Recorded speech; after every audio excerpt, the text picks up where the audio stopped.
So, I'm 17 years old, a female, and I'm about to try to move out of my parents' house. I'll be 18 soon. This is when they tell me, "You're not going anywhere. We need you to stay here so we can have more money and so you can be a nanny to our kids." Guys, this story is wild. And it comes complete with an update. My name's Mr. Reddito. I hope each and every one of you are having a great day.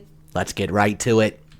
I've been sitting on this for a very long time, and have waited until I was at a semi-safe or moderately safe place to say anything. I'm hopefully moving out on the 28th, and I feel like I can post this, and whether they see it or not, there's not much they can truly do at this point. It's kind of long, but this is a long story that took place over several years ago, so I feel like I've condensed it with enough detail to make somewhat sense. I've been watching my 3 younger siblings since I was 14, and we just moved to a different state. And at that point, the youngest kid was 2.5, now 6. Up until then, I never had a very good relationship with any of them. Barely hung out with them, stayed mostly at or with my grandmother. Didn't even have a good relationship with my parents, and was resentful of them because of my parents' and very obvious favoritism. It started small, just an hour or two, and then quickly devolved into watching them for hours on end, into the night when they made friends with neighbors and went out, to watching them nearly full time when the parents were home, just before the pandemic hit.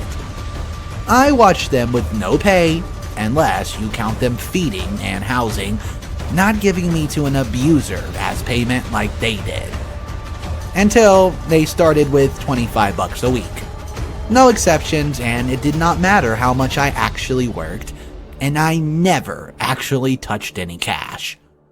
They would buy things for me, if they had the money on the side from their own spending. The pandemic made it very easy to guilt trip me into watching them all the time and sacrificing everything. There are several different stories I could tell, but some of the quick points are, quote, I let them pull me from school to do all virtual, despite having some apprehension. I let them pay me and then hold this pay over my head. I let them continue to pull me out of school for my senior year. I let them ruin my relationship with my girlfriend for a long while before I put my foot down and repaired it. And I let them take my opportunity to get a job/license and work for them for 60 hours a week worth of babysitting. These kids are not angels. Hell, not even part angel. They go unchecked and undisciplined. I'm the only one that they even semi-listen to. And that's only a 50-50 shot. They run around like banshees, hit and scream, and are just genuinely bad kids. They're constantly on a screen and have been as long as I can remember, watching, quote, scary videos and murdery videos, and things that young children shouldn't be watching. They stay up as late as I do. I've had trouble sleeping literally since I was a baby, and I'm trying to help myself without becoming dependent on melatonin, and such I don't become immune. And sometimes they stay up even later.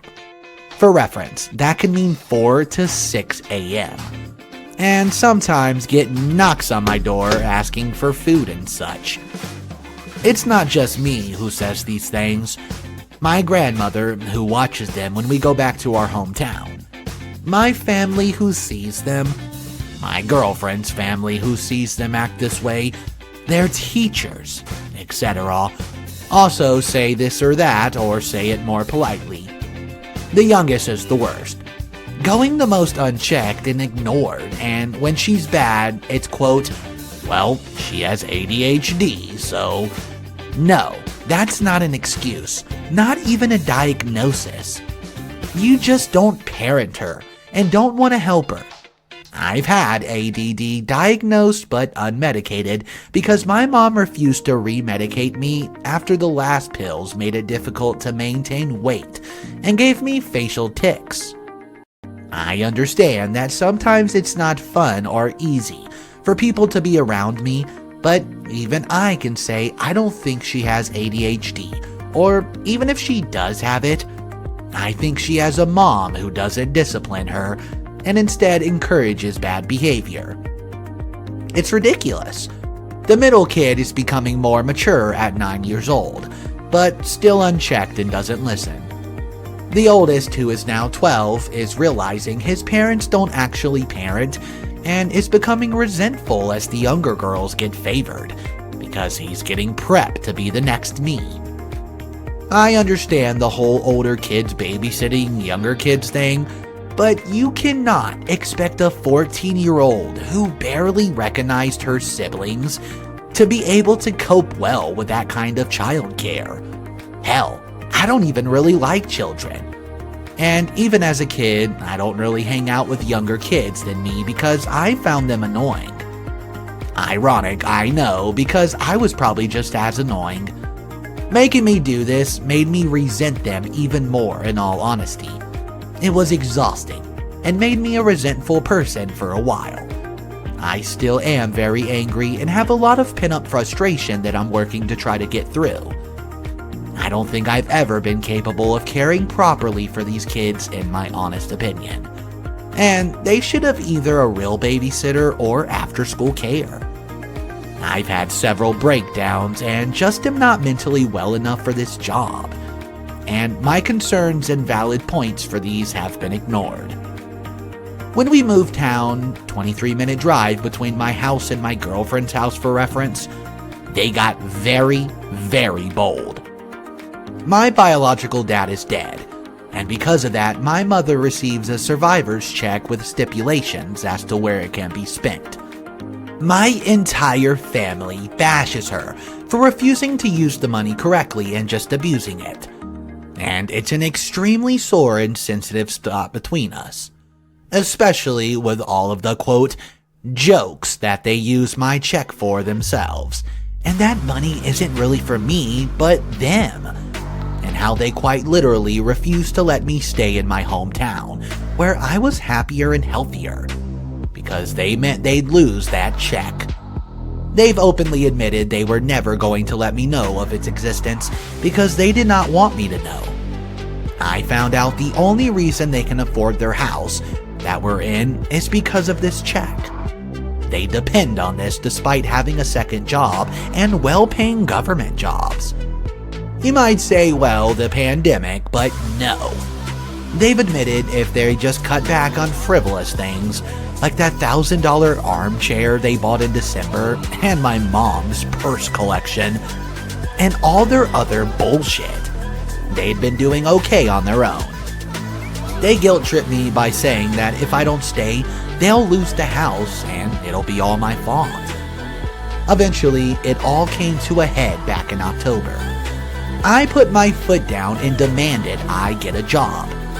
I needed money for college and had nothing to show for my life and had no way to pay for college, not even a license to get there at this point. This ended in a huge blown-out fight where I did some things I regret. I called them names, kicked a recycling can over, and punched a wall. Got in my parents' faces when they did mine. Essentially stooped to their level, and I'm ashamed to admit, but I will own up to my mistake. And she trashed my room and told me she'd never let me leave, and as long as I was her kid, I had no say in anything, and my life was hers to control essentially. She went on a rampage, saying how she'd take away everyone who contacts me. And I knew she'd make everyone hate me and how she'd make it, so I couldn't physically leave because I was all alone and had no one. I'm extremely afraid of this. I'm afraid of people leaving me. I'm afraid of people not coming back, and she knew this and said it all.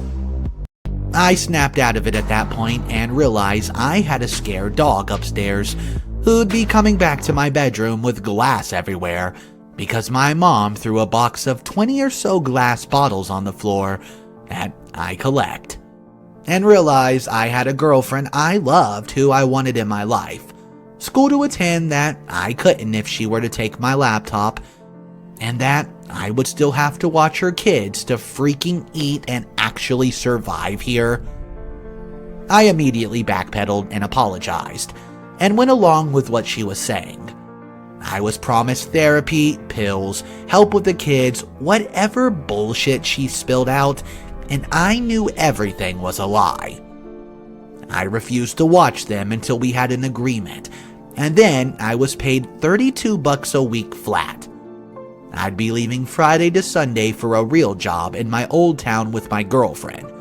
So I, quote, lost Friday's money. Whatever.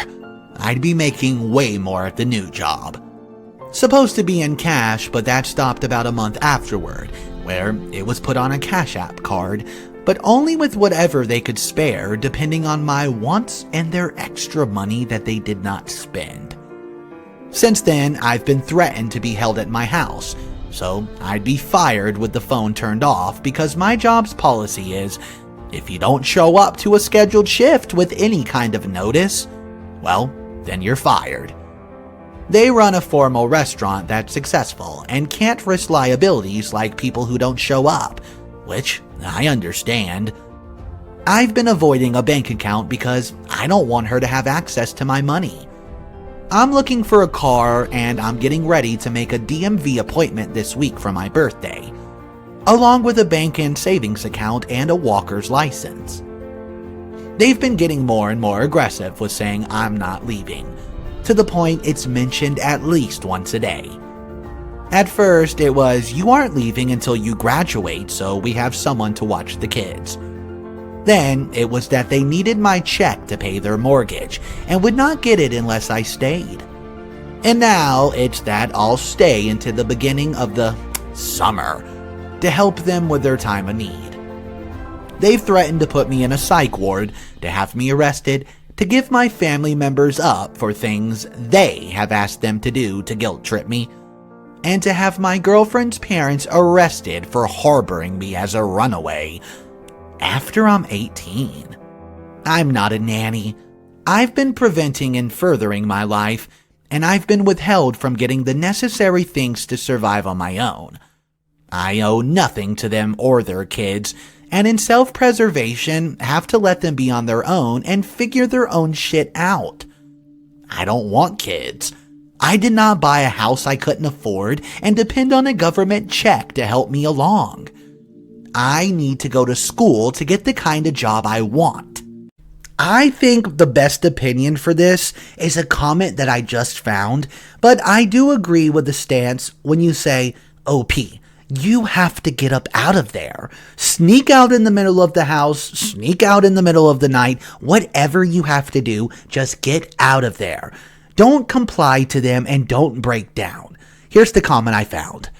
Do not give them notice. You're just going to give them time to trap you in that house. Move your stuff out discreetly and just leave.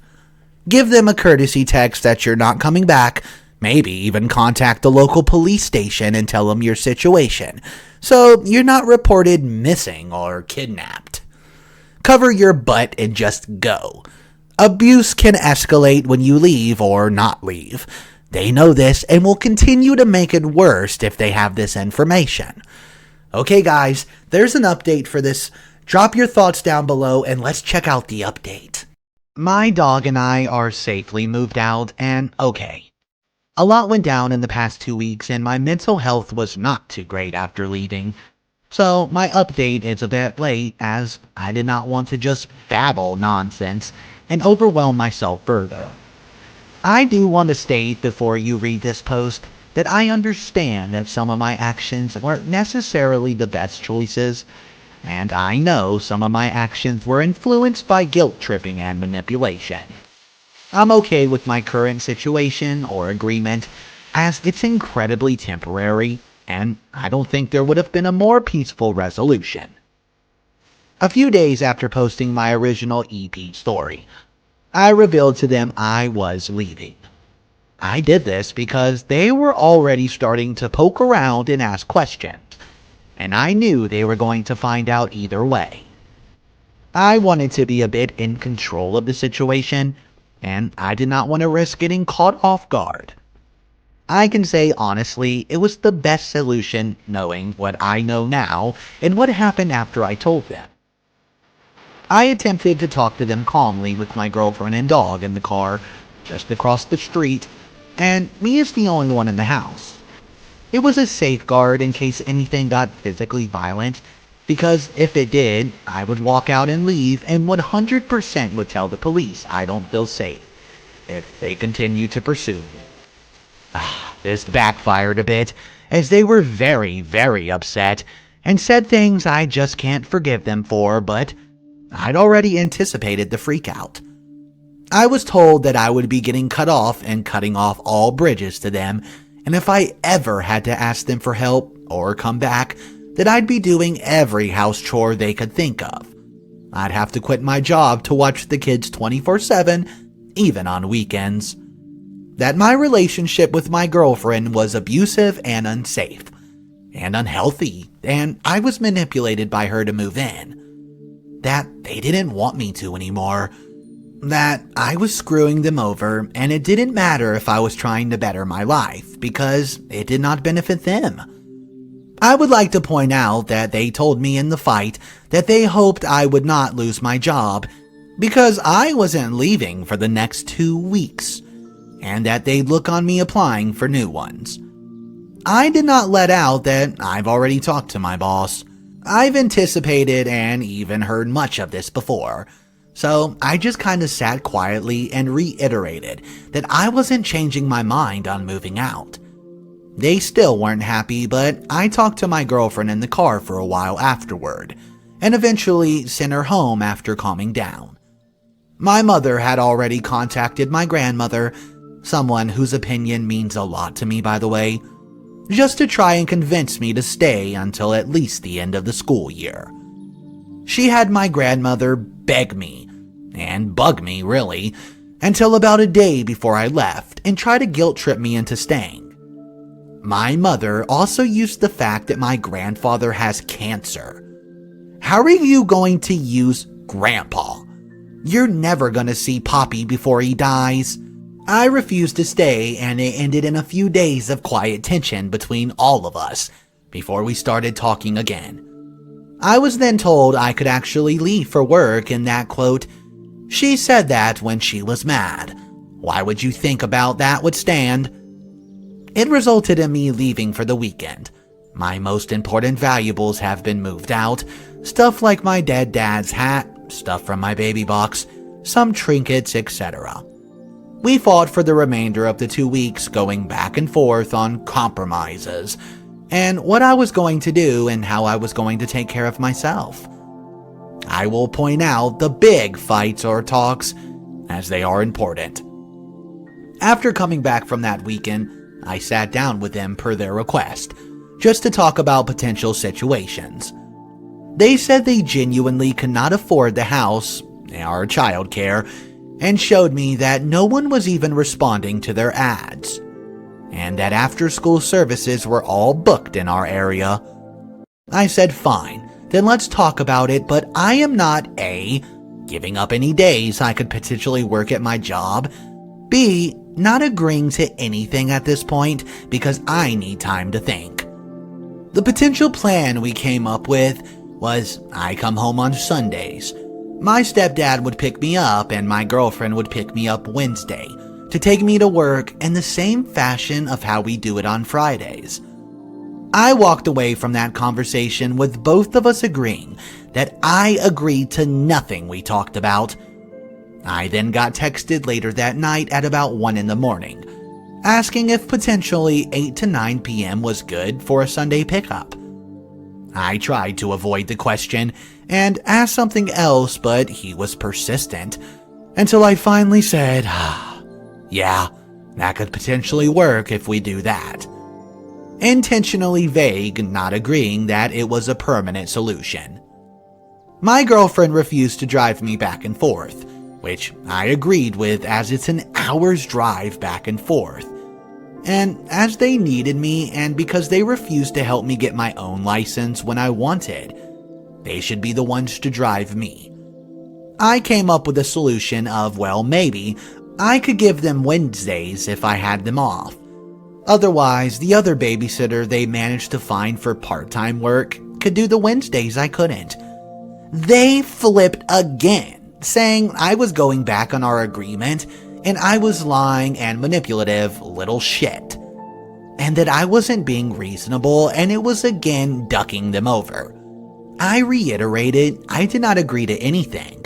I never agreed to even stay in any capacity, and I was pissed they attempted to gaslight me into believing that I did. It ended in another argument where very much things were said again, but I just kind of ignored it. Stuck to my guns and they relented. I did not give them Wednesdays because I wasn't comfortable with it anymore. I couldn't trust them to get me to my job on Wednesday reliably, and I didn't really want to be there more than I had to, and their other babysitter agreed just to take Wednesday. It ended in an argument over Messenger while she was at work, where she essentially told me that when I worked next, I could pack my stuff and leave. She then texted my girlfriend and her parents a huge list of my, quote, problems, and how I'm just using them and waiting for my chance to duck them over too, including discussing my psychiatric hospital visits and past parental abuse.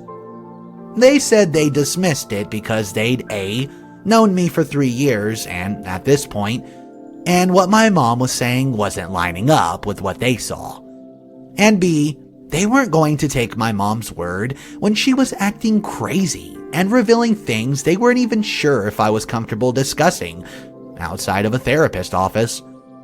I'm incredibly grateful for them and have told them that if I ever do anything wrong, then I expect punishment, but that I'd never intentionally wrong them. I really do love them like my family and would protect them like they are. She came home and tried to say that me buying myself and my siblings pizza the other night was, quote, trying to get brownie points before screwing them over, and I was just being an ass. I had no ulterior motives with the pizza. I just wanted pizza and felt guilty ordering some and not sharing, because the kids also wanted pizza for the past 2 weeks, so I bought them some too. I was prepared to leave that night and had all my stuff packed, and sat as such, and she flipped her shit again. It resulted in a fight where she slandered my deceased father.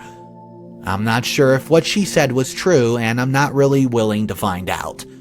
She name-called and said I would be crawling back, that she'd always loved me as her firstborn, but hated the person I was. Begged me for me to stay and help. It ended with both of us walking away unhappy until we talked about it later that night again. What it's come down to is this. I work Monday and Tuesday. They drive me to and from, meaning they pick me up Sunday and drop me back off Tuesday. My stepdad gets a work-from-home job in April after training through March, and then I no longer have to come over at all and they'll leave me the F alone. They want nothing to do with my dog at all, even just to spite me. My mom doesn't like him and neither does my stepdad, so they said if I did not take him, they would dump him. I scheduled my permit test wrong and it got rescheduled for the 16th. But good news is, I've studied enough that I'm 100% sure I'll pass. And my girlfriend's mom said to not pay for a walker's license because it's a very short wait, and after I get the permit, I can get the bank account and such. I'm trying to figure out what's going on with my social security check, and I'm in contact with the office and school and trying to figure out how to change the stuff. My mom wants half of it and she'll be quiet if she gets it. So I'm debating just sacrificing that half for the sake of peace of mind and sanity, since I do have a steady job and plan on picking another up after April. I'm sorry, all this isn't what people wanted, but I've seen what they do to people to get revenge if you duck them over. The way she talked to me during the last fight tells me she no longer sees me as her kid. In any capacity, just somebody she'll duck over if I don't at least agree to the bare minimum like I did. But after April, I'm no longer useful and I'll get forgotten like everyone else, which is why I'm even agreeing to this in the first place.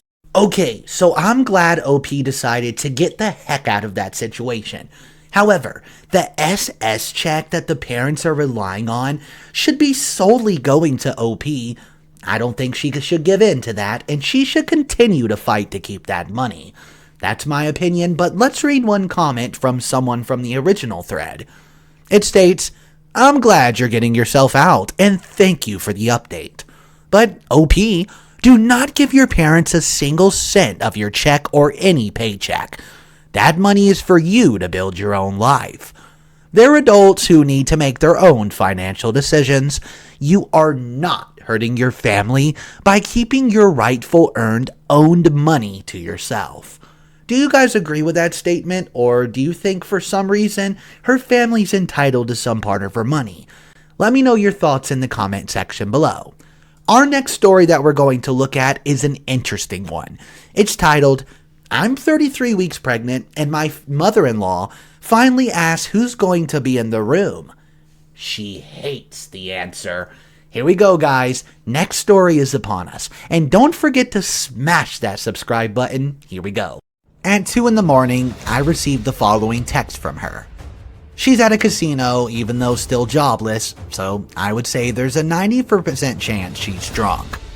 Quote, "So, I've been thinking about asking you this for a while, and I finally mustered up the courage to ask, so here it is. Who do you have in the delivery room with you besides your fiancé to help you and welcome your unborn son into this world?" I responded with the following. Just my fiancé and my son's godmother will be in the waiting room with my son's godfather, in case he needs a break and someone to vent to or needs to switch out for any reason. But since I'm scheduled for an induction and C-section, only one person can come back. As long as everything goes smoothly, people can meet him over FaceTime while at the hospital. I'm not sure how many visitors they allow, but I know they said I can have one person in the room while I'm giving birth, and another outside ready to switch in case needed. Since I am high risk for labor failure, they want to keep the number of people there to an absolute minimum. That includes likely having the same nurses, or Dr. Jet being an on-call to deliver Easton whenever day I go into labor, so I'm most comfortable. I asked if my son's godfather could sit in the waiting room, in case fiancé got too overwhelmed and needed a few, and they said that's fine. He just can't be in the room. Me and fiancé have talked about it extensively, and rather not have visitors in the actual hospital room, unless they say he has to stay more than 24 hours. Then, at the hospital's discretion, immediate family can start visiting. They don't expect more than a 24-hour stay for him, since he's perfectly healthy. It's me they're particularly worried about. I'm worried about them not letting him stay with me in the hospital, and having to leave my fiancé all alone, but we haven't really gotten that far in discussion because he refuses to talk about them separating us as a family. If I'm the only one in the hospital for more than 24 hours, at the hospital's discretion, immediately family is welcomed. I would just prefer one at a time, and nobody under 13 comes to the hospital so I can rest. Everyone will get the text when it's okay to come see me. Wherever we are, we probably will be driving him to see people, as we'll need time to adjust to him being in the house. And we're worried about disturbances and that.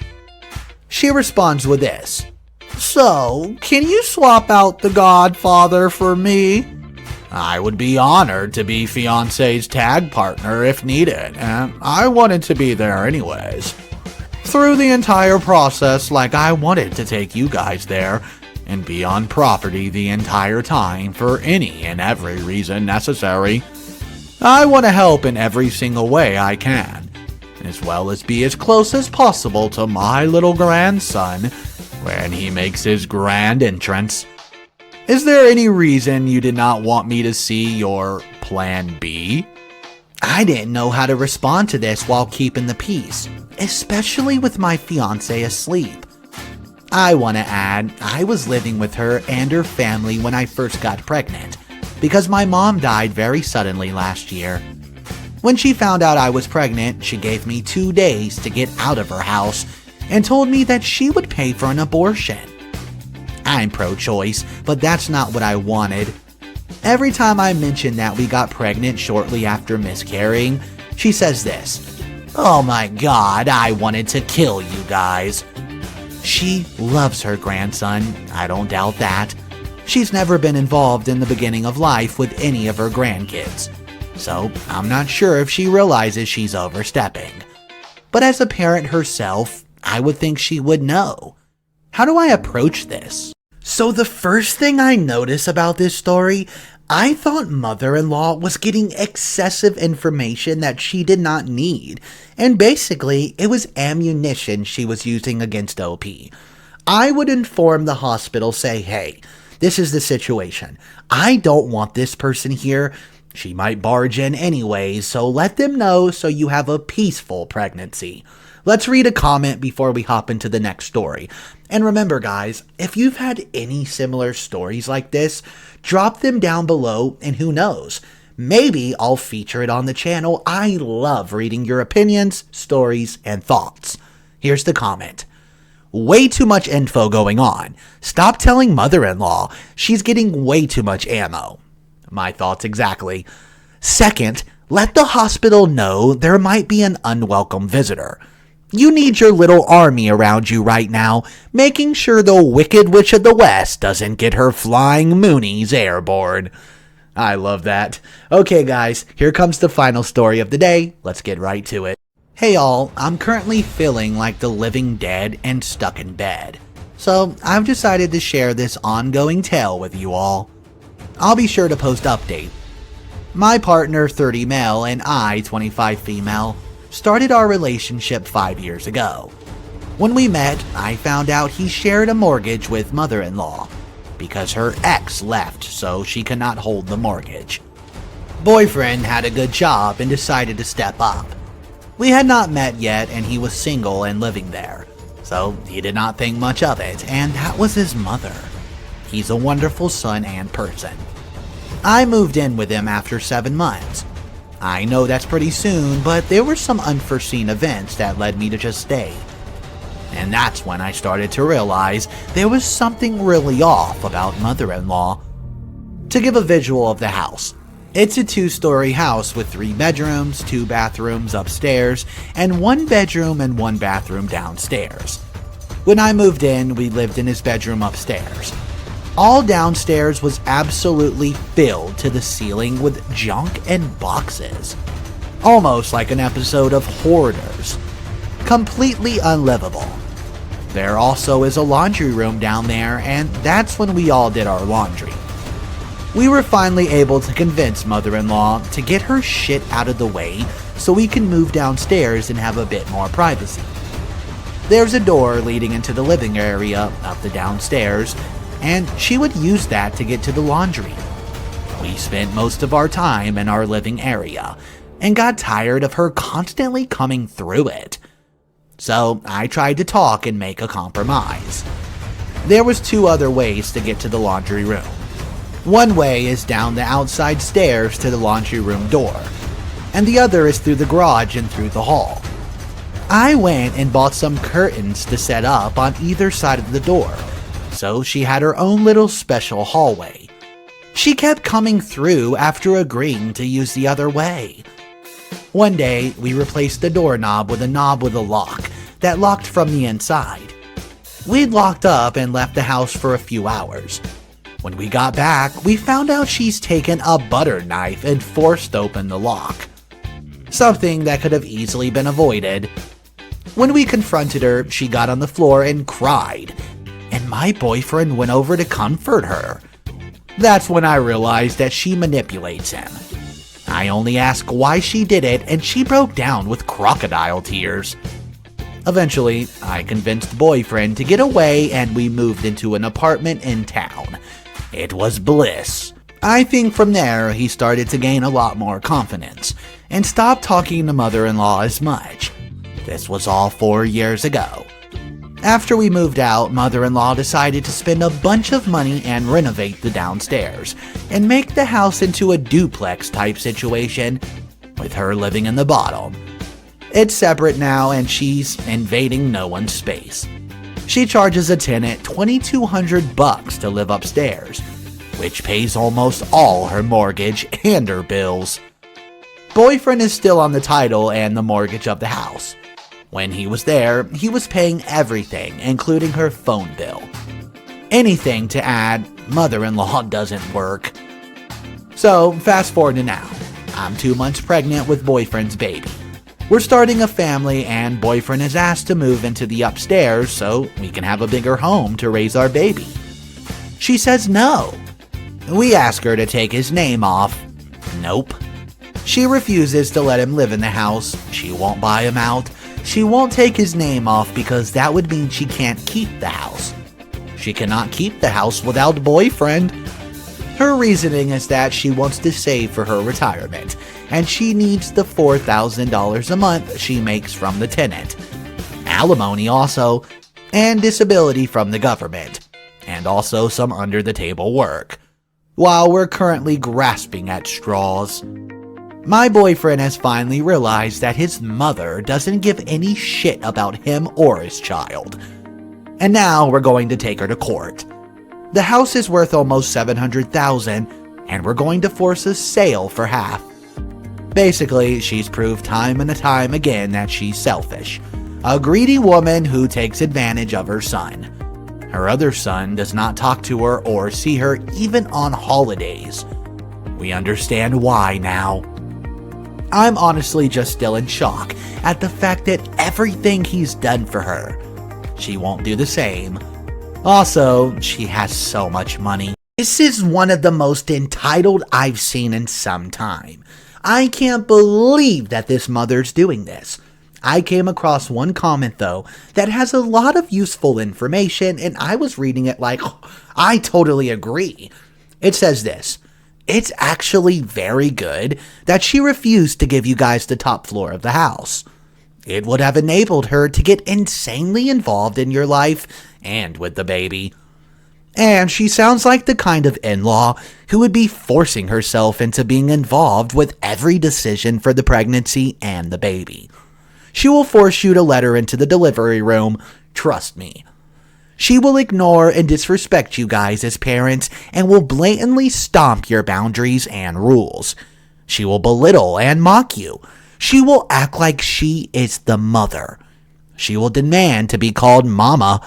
She will gaslight and manipulate the crap out of you. She'll call the baby her baby, and she will always give you the advice and opinions that are dangerous, unsafe, unhealthy, updated, and bad, and will get nasty when you don't follow it. She will turn into a vile, disrespectful, unsupportive, inconsiderate, selfish, despicable, arrogant, toxic, malicious, manipulative a-hole. I don't know how much of that's true, but man, that was fun to read. Let me know what you guys think in the comment section down below. Thank you so much for watching this and supporting the channel. I love each and every one of you guys. I can't wait to see you in tomorrow's video. Have a great night.